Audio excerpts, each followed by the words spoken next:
Yeah, I grew up with no dad.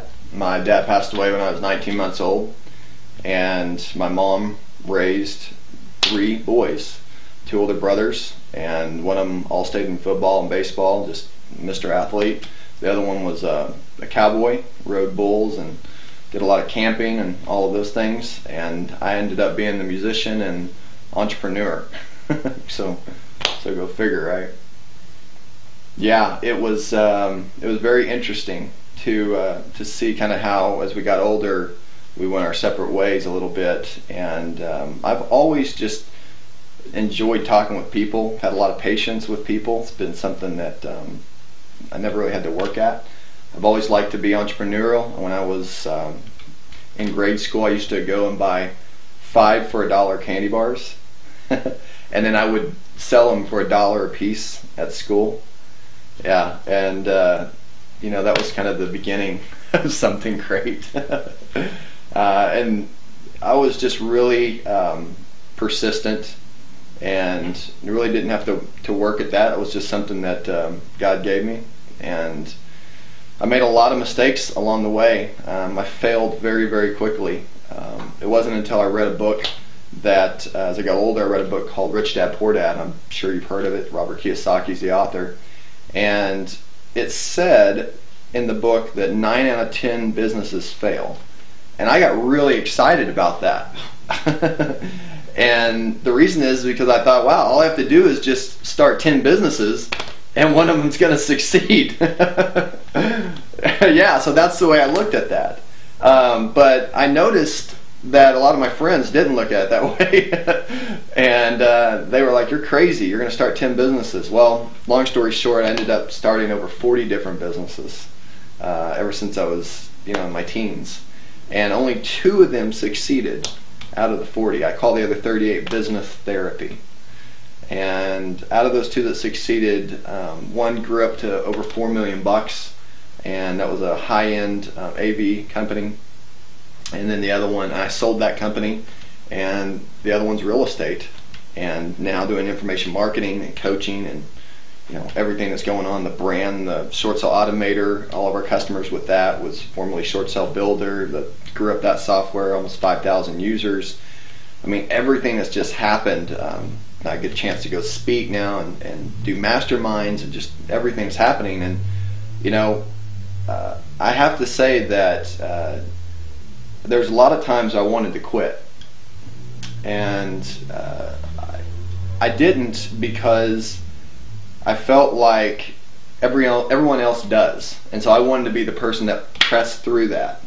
Well, I read a book recently called The Dip by Seth Godin, and it was a really interesting way to look at business and your persistence of go, go, go, As most entrepreneurs I do know, they are persistent. But he said something that was really interesting. He said, you don't have the courage to quit. You don't have the courage to quit. So he reframed it, right? And sometimes it's smarter to quit banging your head against the wall. And once I realized that it was okay to stop and be smart on things and go another direction, and not have to continue to beat my head against the wall of different business ideas and different things that I was a part of, it changed everything for me. It really changed my whole perspective. And you know what they say, once a mind expands, it can never go back to its original size. So now I'm just focusing on really what journeys that lie in the head. I'm just on the journey right now. I believe that God's got a big purpose for my life, and I'm just pursuing that daily. I used to believe in the idea of balance, but now I believe in this idea of balancing, right? So balance being I've arrived, right? Balancing meaning there's really no destination, right? It's just the journey, right? And I think that there's days that you feel like you're all balanced, and then there's other days that you're all out of balance. So once I started to reframe and start thinking about things differently, everything started to change quite a bit, because I started to build my business differently. I started to bring people on my team that were better complemented for my weaknesses, the things I wasn't good at or didn't have passion for. I just wanted to focus on my strengths. I had many of my team members take what's called a Kobe test. No, it's a Kobe test. KOLBE.com. Kobe test. I believe it's the A index test. It's a great test that you can have your team members take.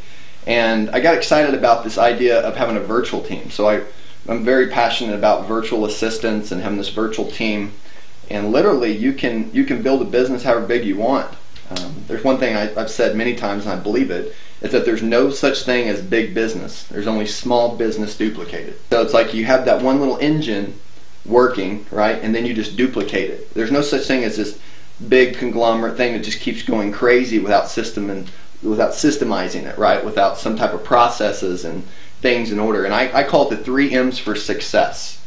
And they're really simple. The first one is mindset, and the second one's mechanics, and the third one's money, and in that order. But what I find it's easy to do is focus in the reverse order. Focus on the money, and then put together some mechanics, some systems, and then work on your mindset as the very last thing, because I've always got that. I've always got that. I can work on that. But that's the exact opposite that I've seen the most successful people in the world operate. Mindset is the #1 thing. If you look and see how many people will win the lottery, and then 2 years later, what happens? They're absolutely broke, and sometimes are worse off than before they even won. How can you win $20-30 million and then 2 years be completely broke, right? Have no money?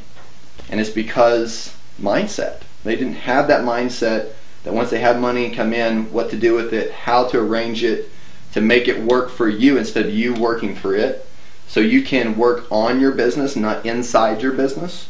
All of these things are huge mindset tweaks and shifts and swerves that you have got to embrace in your business to be successful ongoing.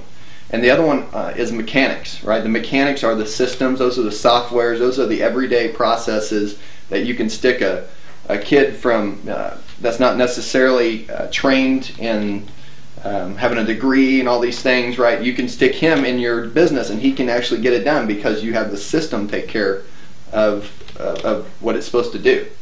So that's why McDonald's can hire high school kids and still have a great tasting burger, because there's a process, right? And the last one is money. And that's the one that everyone focuses on first, but I tell you what, once you have a good mindset and a healthy mindset, and then you have good systems in place, good mechanics, money will come looking for you. It will absolutely come looking for you.